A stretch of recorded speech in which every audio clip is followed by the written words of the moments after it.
Now we're going to learn why it's important to use meditations like Neurogenesis Meditative Therapy to help us change worn-out, self-defeating, depressing, and anxiety-provoking thoughts to positive, self-empowering, and peace-provoking thoughts. Remembering that thought patterns are behaviors, and behaviors, whether they're internal or external, are hard to change. I'm going to be using the theory of the 3 layers of consciousness created by the Institute of Hypnosis and Related Sciences to explain how thought behaviors are most effectively changed through the process of meditative practices. Mr. Brainhead is here to help us out. As you can see, there are 3 layers of consciousness: the conscious mind, the critical thinking mind, and the deepest layer, our subconscious mind. Each of these layers have a very important role in our everyday, every moment, in fact, experience of life. The conscious mind is our logic, reasoning, analytical, willpower, and working memory filter. Its role is to judge things, situations, people, basically everything we see, hear, feel, and touch instantly. Without even realizing it, our conscious mind is a filter that is making decisions about whether or not something is safe, real, fun, happy, sad, and what we do about it.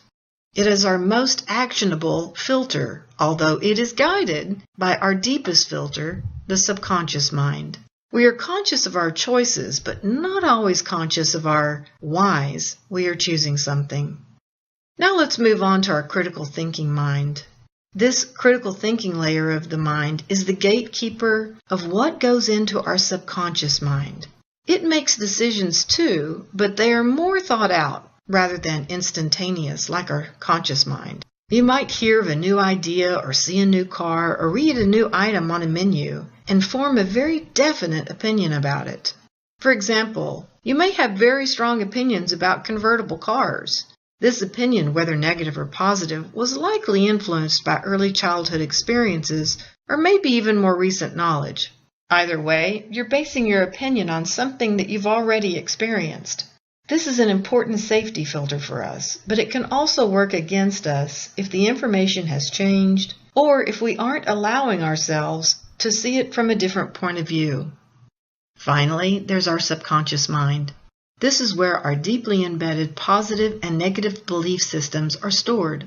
I call this the motherboard, like a computer hard drive, where our life scripts are held. Recessed memories of trauma, pain, but also joy and hope. If you have anxiety and/or depression, chances are you've had experiences of trauma. When we experience a trauma, especially in early childhood, we develop some very strict thought rules about what's safe and what's not safe. Sometimes these strict thought rules that were intended to keep us safe will actually make us feel like everything in our environment is unsafe. Now that you have a deeper understanding of these layers of consciousness and each of their roles, it will make sense to you that when you're in a deeply relaxed state of meditation, the protective layers of our conscious and critical thinking mind begin to relax and easily give way to new information. When new thoughts, ideas, and suggestions are allowed to enter your subconscious mind through meditation, change and acceptance will occur. And with time and repetition, you will begin to automatically respond differently, both in thought and action. And that's how Neurogenesis Meditative Therapy works, to change brain chemistry by changing thought.